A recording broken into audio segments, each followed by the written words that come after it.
Hello student, स्वागत है आपका एसके क्लास मुरसान में। तो आज मैं आपके लिए बहुत ही दमदार और मस्त वीडियो लेकर आया हूँ। जी हाँ, बिल्कुल सही सुना है आपने। अगर आपने अपना सिलेबस पूरा कर लिया है तो आज मैं आपके लिए एमसीक्यू की वीडियो लेकर आया हूँ, जिसमें एमसीक्यू पूछे जाएंगे आपसे। ये वीडियो पहले चैप्टर के लिए होने वाली है। वीडियो को लास्ट तक देखना। जितने भी टाइम के एमसीक्यू बन सकते हैं वो एमसीक्यू इस वीडियो में इंक्लूड किए गए हैं। ठीक है, जितने भी टाइप के एमसीक्यू बन सकते हैं वो सारे मैंने इसमें इंक्लूड किए हैं, क्योंकि जो आपने एनसीईआरटी का सिलेबस किया है उससे अलग एक दो क्वेश्चन ऐसा भी दिखेगा जिसे देखकर आपको लगेगा ये तो हमने किया ही नहीं था।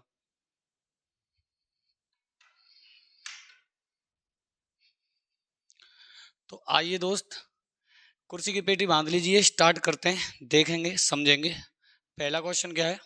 The product of two consecutive positive integers is divisible by two. पहले तो आप यकीन कीजिए कि इस तरीके के क्वेश्चन आपसे एमसीक्यू के जो क्वेश्चन है वो बोर्ड में पूछे जाएंगे। बिल्कुल सेम टू सेम इसी तरीके के क्वेश्चन बोर्ड में पूछे जाते हैं। भरोसा कीजिए, अगर आप इन एमसीक्यू को कर लेते हैं, अगर मैं 10 या 12 एमसीक्यू कराऊंगा इस वीडियो में, अगर आपने सारे एमसीक्यू कर दिए तो डर हटा देना चैप्टर फर्स्ट के एमसीक्यू का। चैप्टर पहले के जो एमसीक्यू हैं बिल्कुल क्लियर हो जाएंगे इस वीडियो को देखने के बाद। आइए स्टार्ट करते हैं। The product of two consecutive positive integers is divisible by two. क्या बोला है? कॉन्जिक्यूटिव होता है लगातार। जितने भी बच्चे हिंदी मीडियम वाले देख रहे हैं वो भी समझ सकते हैं। कॉन्जिक्यूटिव पॉजिटिव इंटीजर्स का मतलब होता है लगातार धनात्मक पूर्णांक नंबर है, यानी पॉजिटिव इंटीजर नंबर्स हैं, लगातार होनी चाहिए। जैसे अगर तुम्हें पहली एक ली है तो फिर दो, 4 लिए तो 5, 9 लिए तो 10। तो इस तरीके से लगातार होनी चाहिए आपकी, कॉन्जिक्यूटिव होनी चाहिए। और अगर आप उसका प्रोडक्ट करेंगे, प्रोडक्ट मतलब मल्टीप्लाई करोगे, जैसे 1 और 2 का मल्टीप्लाई क्या होगा 2, 5 और 4 का मल्टीप्लाई क्या होगा 20, 9 और 10 का मल्टीप्लाई क्या होगा 90। आप मुझे बता दो कि जब भी दो लगातार नंबर्स का प्रोडक्ट करते हैं तो क्या वो डिविजिबल डिविजिबल बाई टू होती हैं, यानी दो से उनमें भाग चला जाता है, डिवाइड हो जाती हैं? तो ये बात सही है, गलत है? कैन नॉट से का मतलब होता है कुछ नहीं कह सकते।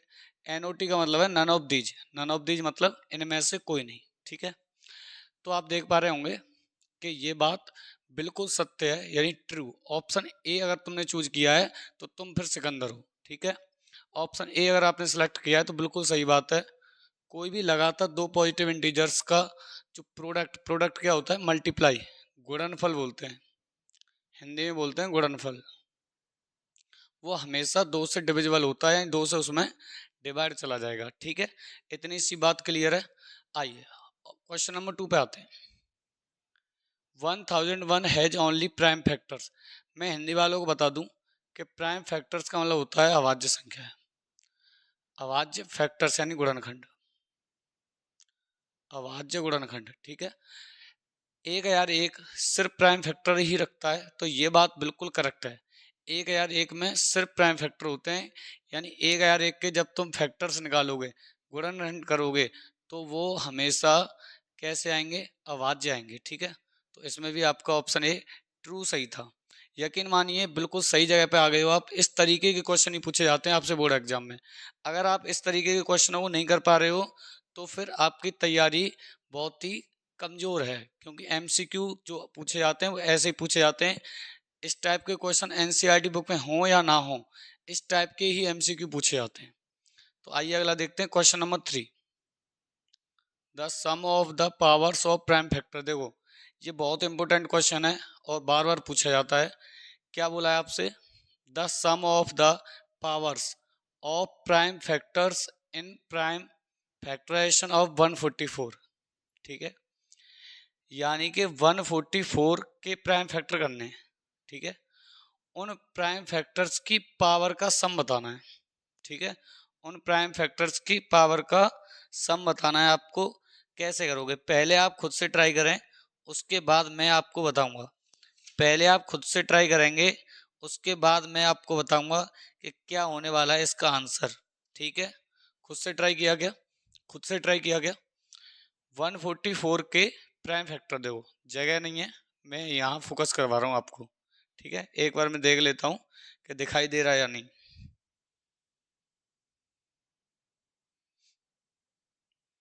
तो 144 के फैक्टर करो, 2 से 7, 2, 2 से 36, 2 से 18, 2 से 9, 3 से 3, 3 से 1।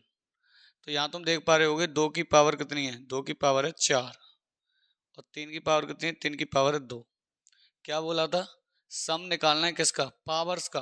पावर्स का ही तो सम चाहिए, तो पावर तो एक तो 4 है और एक 2 है, तो 4 और 2 6, पावर आ जाएगी 6, यानी ऑप्शन बी करेक्ट था इसका 6।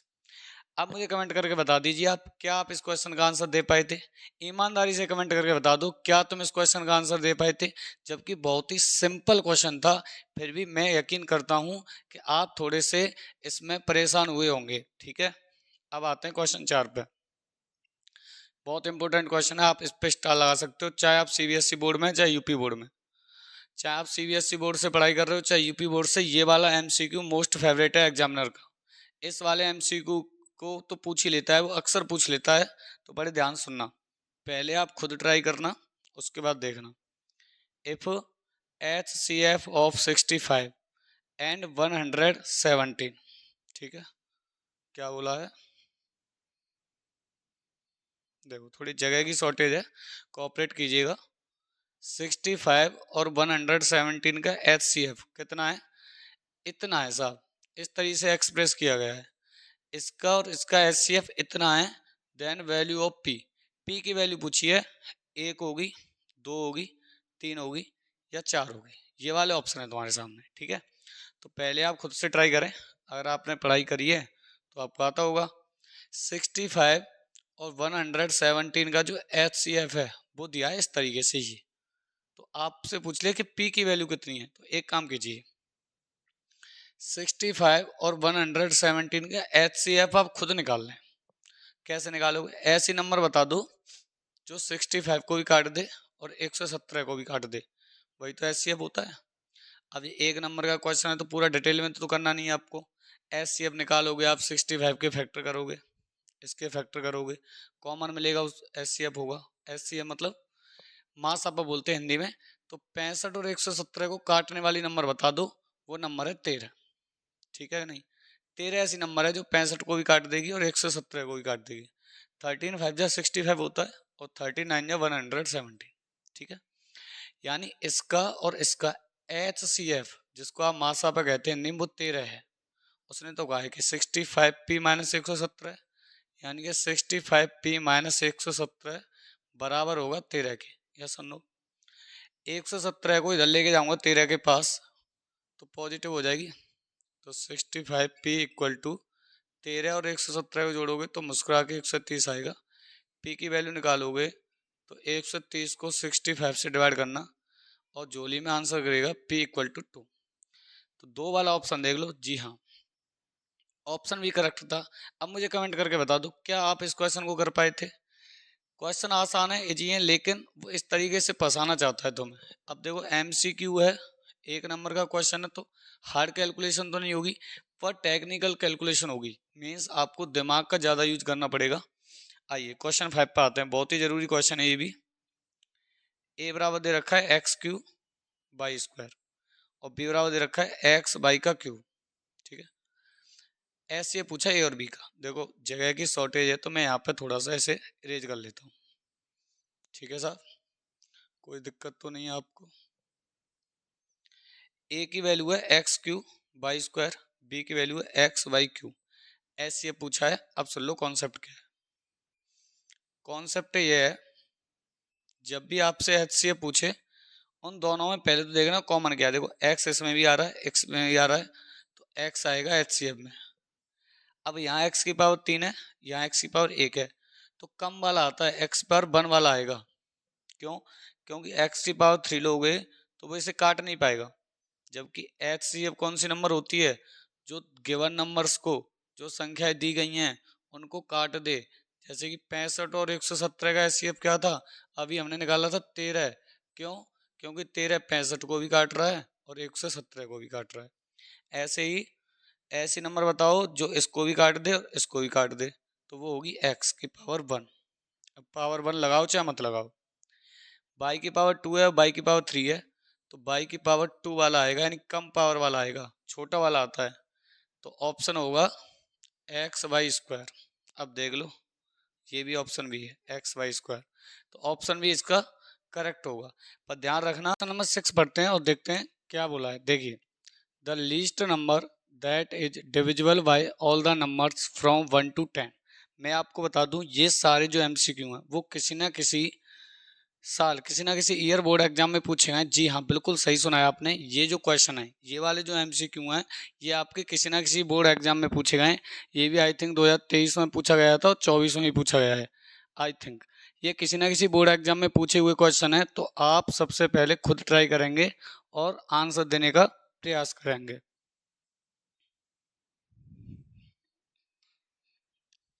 आइए देखते हैं। सबसे पहले क्वेश्चन नंबर 6 को रीड करेंगे अच्छे से। The least number that is divisible by all the numbers from 1 to 10। वो नंबर बतानी है जो डिविजिबल हो जाए। डिविजिबल मीन्स जिसमें डिवाइड चला जाए। किसका डिवाइड चला जाए? By all the numbers from 1 to 10। एक से लेके 10 तक की जितनी भी नंबर हैं, 1 2 3 4 ऐसे करके 10 तक जितनी भी नंबर है, उन सभी से डिविजिबल होने वाली नंबर बतानी है। तो आपके पास दो तरीके हैं। पहला तरीका तो ये है कि आप 1 से लेके 10 तक का एलसीएम निकाल लें। 1 2 3 4 ऐसे 10 नंबर हैं जो तुम्हारे, उसका एलसीएम निकाल लें। या फिर ये सोचें, देखो 10, क्या 10 4 से कट जाएगी? नहीं कटेगी। क्या 100 3 से कट जाएगी? नहीं कटेगी। क्या 5 से 4 5 से कट जाएगी? नहीं कटेगी। 2520 ऐसी नंबर है जो 1 से भी कटेगी, 2 से भी कटेगी, 3 से भी कटेगी, 4 से भी कटेगी, 5 6 7 8 9 10 सभी से कटने वाली नंबर ये है, ऑप्शन डी। दूसरा तरीका ये था जो कि बहुत आसान है और आपका टाइम भी बचाएगा। ठीक है, इतनी सी बात सबको क्लियर है? ठीक है ना? तो या तो आप ऑप्शन से एलिमिनेट कर सकते हो, यानी ऑप्शन के हिसाब से कर सकते हो, या आपके पास कॉन्सेप्ट है 1 से लेके 10 तक की नंबर्स का एलसीएम निकाल लिया जाए। और जब तुम एलसीएम निकालोगे तो तुम्हें पता लगेगा कि 2520 इसका आंसर आने वाला था। आइए क्वेश्चन नंबर 7 को देखते हैं। बहुत ही इंपॉर्टेंट क्वेश्चन है। अगर आप सीबीएसई बोर्ड से पढ़ाई कर रहे हैं तो और ज़्यादा इंपॉर्टेंट है, क्योंकि वहाँ ऐसे क्वेश्चन ज़्यादा पूछे जाते हैं। The largest number which divides 70 and 125, leaving remainder 5 and 8 respectively। ऐसी नंबर बतानी है जो 70 को डिवाइड करे तो 5 रिमाइंडर आ जाए, 125 को डिवाइड करे तो 8 रिमाइंडर आ जाए। ठीक है, ऐसी नंबर बतानी है। तो ऑप्शन से ही करेंगे। देखो, 8 से 75 से 70 को डिवाइड नहीं किया जा सकता, तो ये तो है नहीं हो सकता, ये तो नहीं हो सकता। 1750 से 70 को डिवाइड नहीं किया जा सकता, तो ये भी नहीं हो सकता। ठीक है, डिवाइड किया जा सकता लेकिन डेसिमल में आएगा, रिमाइंडर नहीं बचेगा। 65 से 70 को करेंगे तो 5 रिमाइंडर बचेगा, बिल्कुल सही है। लेकिन 65 से इसको करेंगे तो 8 रिमाइंडर नहीं बचेगा, तो ये भी गलत है। यानी option A will be the right answer. Option A will be the right answer. ऐसी उम्मीद करता हूँ कि पहले आपने सॉल्व किया होगा और सही आंसर लगाया होगा, उसके बाद आपने मेरा सॉल्यूशन देखा होगा। क्वेश्चन 8 को रीड करते हैं। If LCM of A 26 and 156 is 156, यानी 26 का और 156 का एलसीएम। एलसीएम मतलब लासापा बोलते हैं हिंदी में, वो 156 है। Then the value of HCF, तो इन्हीं नंबर का एचसीएफ बताना है। तो मैं आपको बता दूं इसके पीछे का कॉन्सेप्ट क्या है। देखो, दो नंबर्स का मल्टीप्लाई बराबर होता है एलसीएम इनटू एचसीएफ।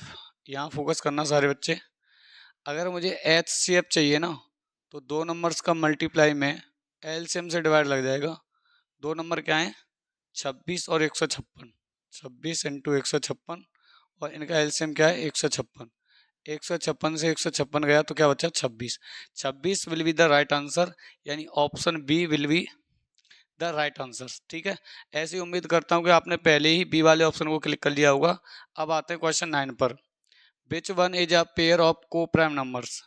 इसमें से को प्राइम नंबर्स बताने, कौन सा पेयर है जो को प्राइम नंबर है। ठीक है, सबसे पहले मैं आपको बता देता हूँ इसका कॉन्सेप्ट। को प्राइम नंबर्स वो नंबर होते हैं जिनका HCF 1 आता है। दूसरी भाषा में अगर मैं बात करूँ, ऐसी नंबर जिसको कोई भी नंबर ना काट पाए। ठीक है, ऐसी नंबर जो उन दोनों को कोई नंबर ना काट पाए ना, कोई कॉमन नंबर ऐसी ना हो जो इन दोनों को काट दे। एक के अलावा एक काट सकता है, यानी ऐसी नंबर्स ढूंढनी है इसमें से, एक के अलावा वो किसी से ना कटे।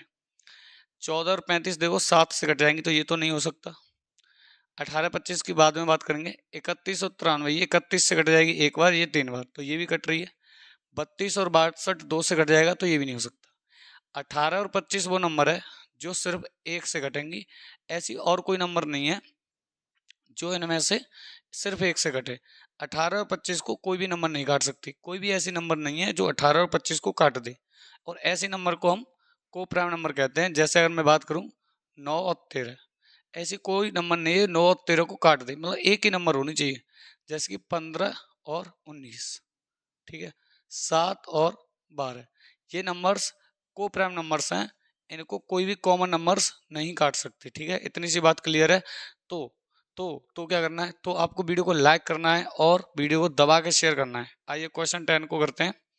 विच of the following numbers is a rational number. जी हाँ, ये क्वेश्चन पूछा जाता है, इनमें से रेशनल नंबर बताना है। देखो, इरेशनल को इरेशनल से डिवाइड करोगे तो इरेशनल ही रहेगा, तो ये तो नहीं हो सकता। √2 इंटू √7 करोगे तो आएगा √14, और रूट वाली सभी नंबर इरेशनल होती हैं जिनका रूट नहीं निकल सकता है। जैसे √4 है, वो तो रेशनल होगी, लेकिन रूट जिनका नहीं निकलता कंप्लीट, वो होती हैं रेशनल। एक में जोड़ रहा है, एक में घटा रहा है, तो a² - b² यानी √5 का स्क्वायर माइनस √7 का स्क्वायर, √5 का स्क्वायर 5 और √7 का स्क्वायर 7, 5 - 7 -2 होगी आपकी रेशनल नंबर। तो option C will be the right answer. Root में 12 तो अपने आप ही नहीं होगी, ठीक है। अगर वीडियो पसंद आई है तो वीडियो को लाइक करें, अपने दोस्तों के साथ शेयर करें। यकीन मानिए, इससे अलग कोई भी क्वेश्चन आपसे नहीं पूछा जाएगा। अगर आप यूपी बोर्ड से पढ़ाई कर रहे हैं तो यकीन मानिए 100 में 100% मैं कह सकता हूँ इन टाइप के ही क्वेश्चन आपके MCQ में पूछे जाएंगे। तो यहाँ आपका पहला चैप्टर होता है खत्म। अब नेक्स्ट वीडियो में नेक्स्ट चैप्टर का MCQ करेंगे। जब तक चैनल को सब्सक्राइब कर लीजिए, वीडियो को शेयर कर दीजिए। मिलते हैं नेक्स्ट वीडियो में।